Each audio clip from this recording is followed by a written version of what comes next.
Oh, beautiful timing here at station 57, I believe, in Pierrefonds.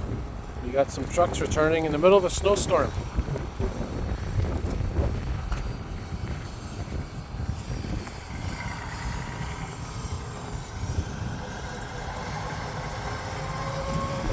There's truck 457.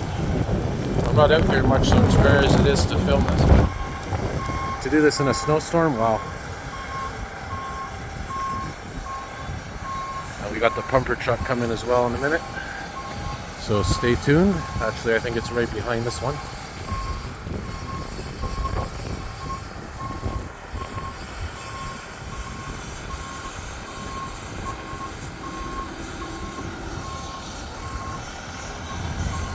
It looks like the fire hall has lost power as well, so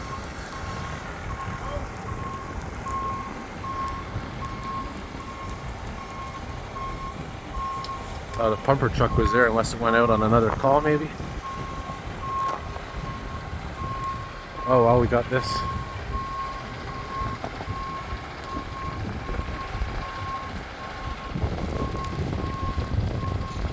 I'll stick around for a bit more, maybe we'll get a response.